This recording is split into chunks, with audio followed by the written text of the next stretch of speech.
If you've got a credible fear interview coming up, you may be a little bit nervous and unsure about what to expect on the day of your interview. Don't worry, I've got you covered. I'm going to give you an overview of every step of the process so that you know exactly what you're getting into on the day of your credible fear interview. And if we're just now meeting, I'm Brian Manning and I'm a political asylum lawyer. My law firm, Manning Asylum Law, helps people all over the country to secure their future in the United States through asylum. So I prepared a special training for you about everything that happens at the credible fear interview because I want you to go into it knowing what to expect. That way you'll be less nervous and more comfortable and better able to express yourself and tell the asylum officer exactly why you fear being harmed in your country so that you can keep continuing with your asylum process. To do that, let's jump over to my computer screen. Hey there, and welcome to the Credible Fear interview training brought to you by Manning Asylum Law. That's me, Brian Manning, that you're seeing on your screen right now.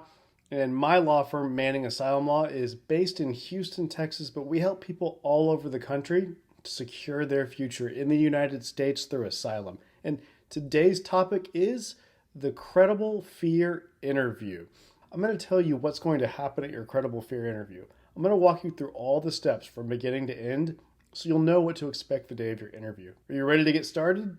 Great. Okay. Where and how a credible fear interview is conducted depends on whether the person is detained. Traditionally, most credible fear interviews have been held while the person is being detained by U.S. immigration officials. When that's the case, the interview is done by telephone. You're connected to an asylum officer on a conference call, and they interview you by phone. This usually happens within a few days of the person being detained, but sometimes it's much later. If the authorities decide not to detain someone, or they've detained them but then decided to let them go, then the person will have a credible fear interview in person at an asylum office. Due to changes in government policy about whom to keep detained and owing to a surge in people coming to the southern U.S. border to seek asylum, non-detained in-person credible fear interviews have become much more common of late.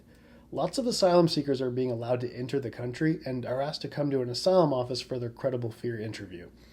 These people will receive a letter from the asylum office informing them of the date and time of their scheduled interview.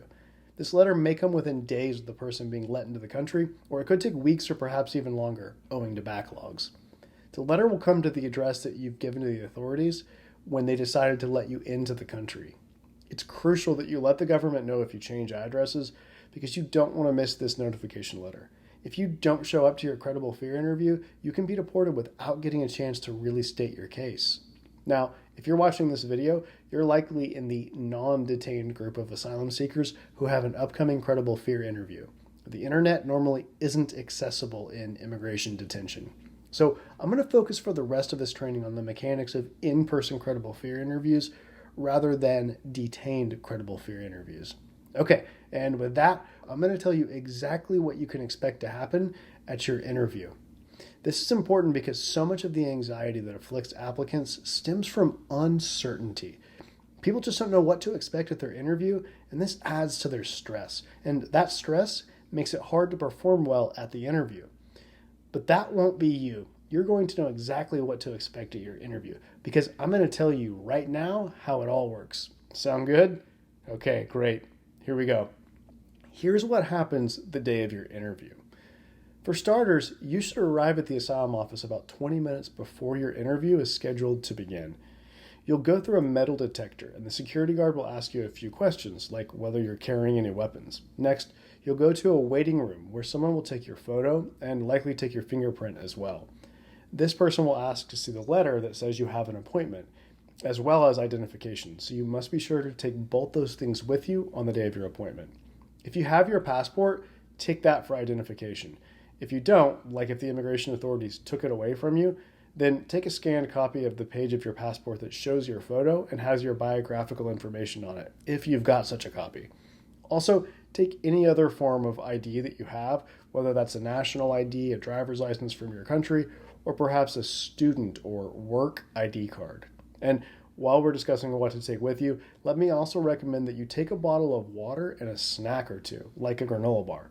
You'll likely be at the asylum office for quite a while, and you don't want to be hungry. If you're hungry, you probably won't be able to focus as well, and this can negatively affect your interview. And speaking of what you'll be bringing with you to your interview, if you have children coming with you, you should bring something to keep them entertained so they disturb the interview as little as possible. Some books or quiet toys are a good idea. Okay, so back to our overview of what will happen the day of your interview. After the check-in procedures, you'll be taken to the room where your interview will take place. And you're normally going to be in the same room as the asylum officer, but if social distancing measures are in place, like because of a health pandemic, which we saw with the COVID pandemic, you'll be in your own room and the officer will be in another room, or perhaps even in a different building or at their own home. When the officer is not in the room with you, you see the officer and they see you through a tablet that's placed on the table in front of you.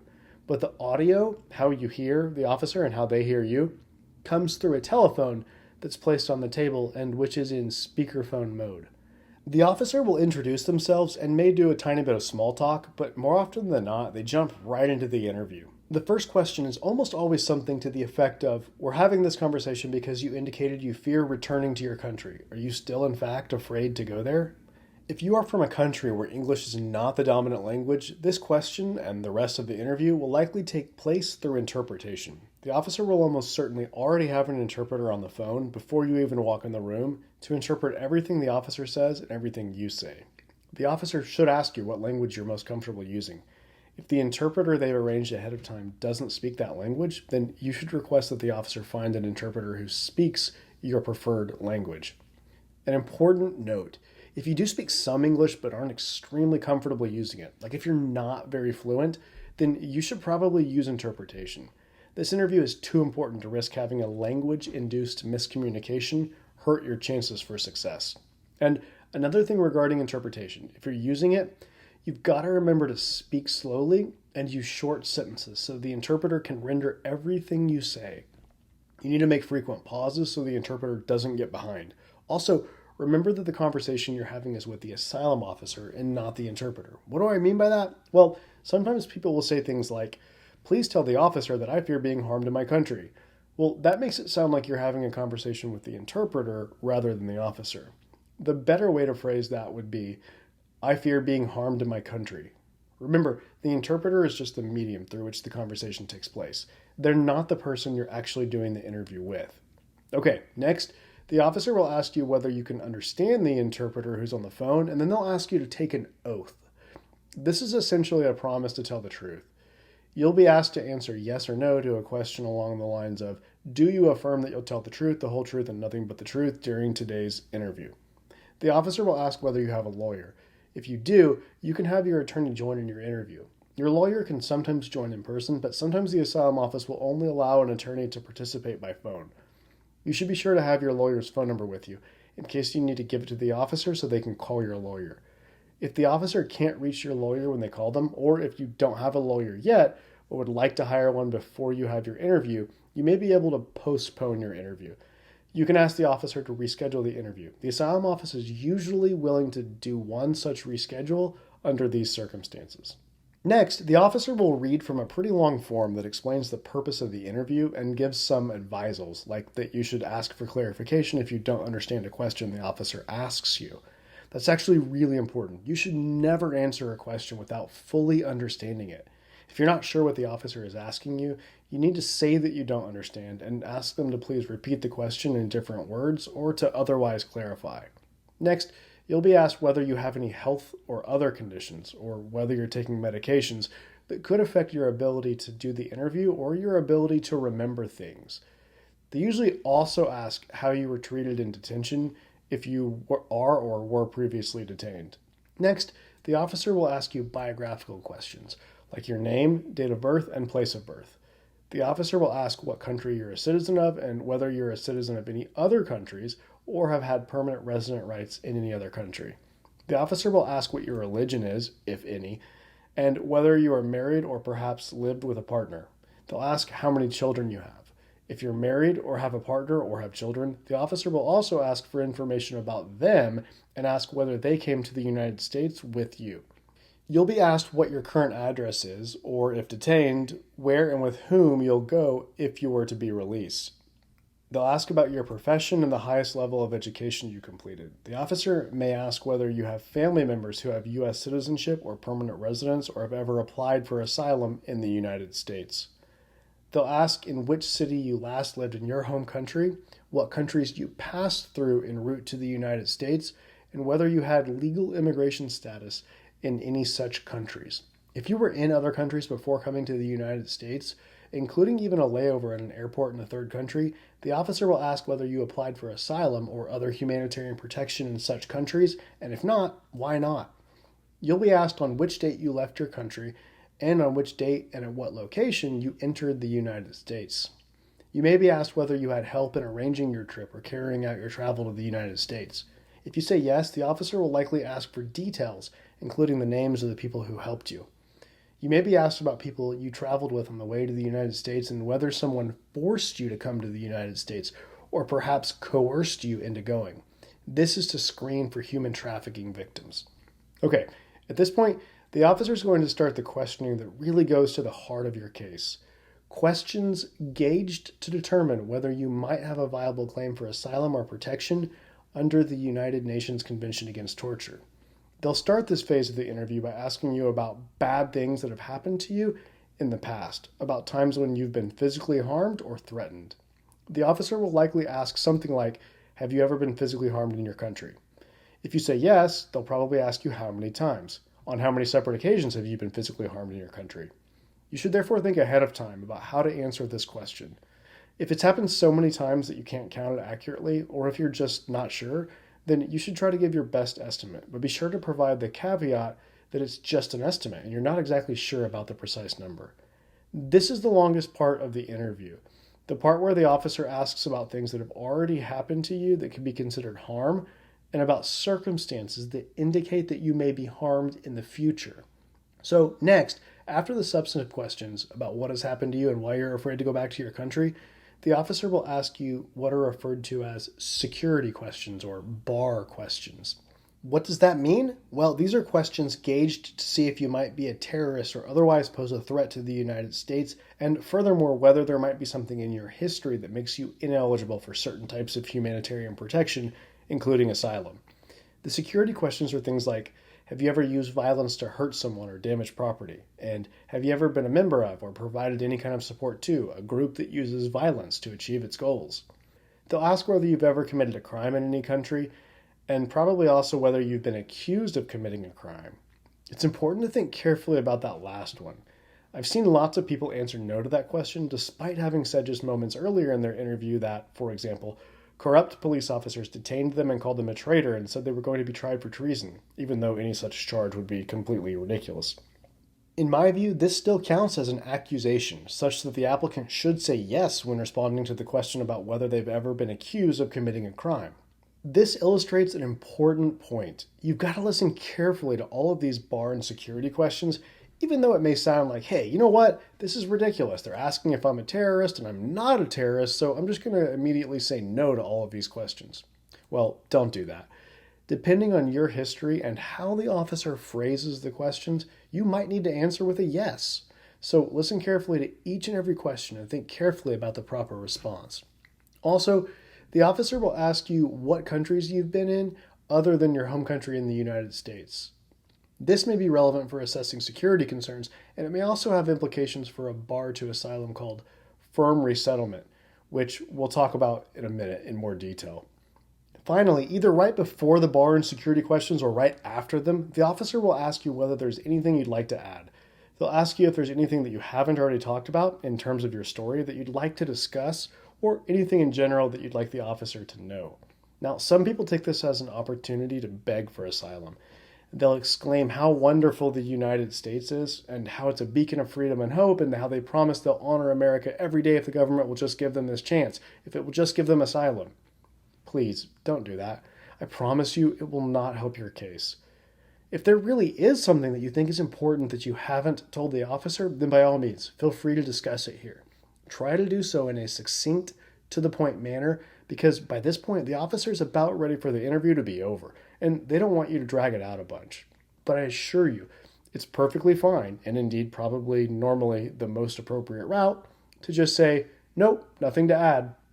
Probably the last questions you'll get are, have you understood my questions today? And if you're using interpretation, were you able to understand the interpreter? And do you believe they understood you?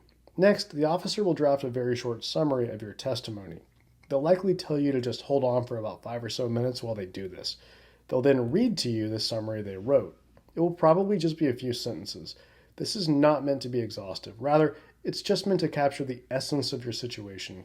What has happened to you, what you fear could happen to you, and why you're being targeted for harm. The officer will ask you whether you agree that the summary is correct. Now, this is kind of tricky. It's almost certain that the summary won't be that good. You'll feel it does not do your case justice. Like it leaves out lots of important stuff. But I honestly don't think it's usually worth fighting over this unless you believe that they've either gotten something wrong or they've neglected to mention that you've been harmed or threatened. Once you say that the summary sounds correct, the officer will read to you, or have the interpreter read to you, some additional information about the processing of your case. It explains what the possible outcomes are, which I will explain to you in just a minute. So, what's next? Well, if you're doing an in-person credible fear interview, this will almost certainly mean a lot of waiting on your part. You see, the officer will need to make a decision in your case and then do some paperwork for the case, which can take a few minutes. But what can really take a while is getting their supervisor to sign off on that decision. You see, every decision must be approved by a supervisor, and the supervisors are busy and aren't always available to act immediately on a request to review a credible fear case. And once they are available, reviewing it and completing the formalities to sign off on it takes some time.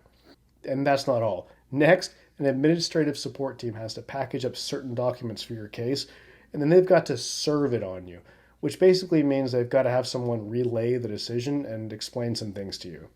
What are you doing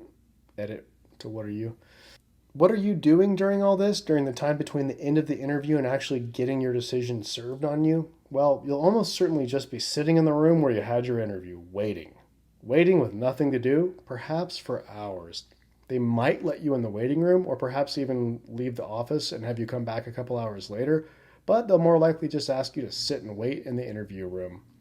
When they do explain the decision to you, they'll give you a copy of documents related to your case. It's very important that you keep track of this packet and don't let anything happen to it. You or your lawyer will need it for future immigration proceedings.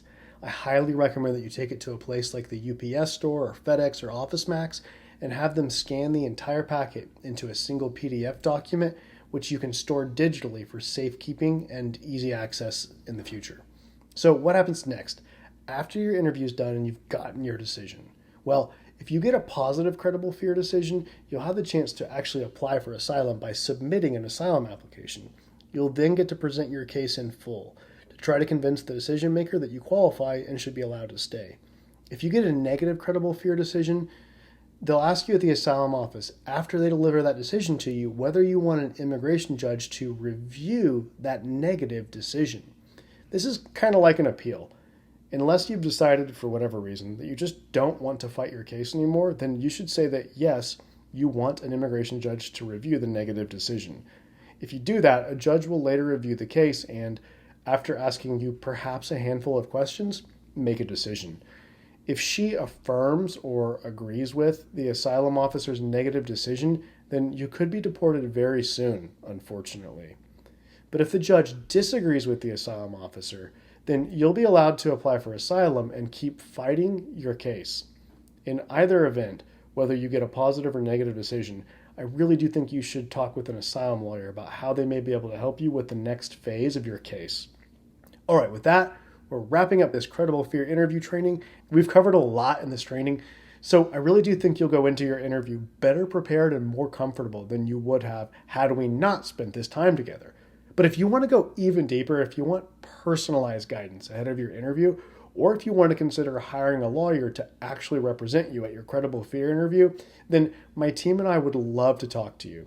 It starts with a strategy session where we'll discuss your situation and we'll tell you in detail how my law firm might be able to help you. It doesn't matter where you are in the United States. We help people all over the country, and we'll do your strategy session through a video conference, so it doesn't matter if we're not in the same area. So to get that set up, to schedule your strategy session, call us today at 713-909-0401. Once again, that number is 713-909-0401. So call us to set that up, or you can actually schedule it yourself online by going to my website, www.manningasylumlaw.com. You can see it on your screen. I hope you've enjoyed this training as much as I've enjoyed making it for you. Thanks, and I hope to have the chance to support you in your asylum journey.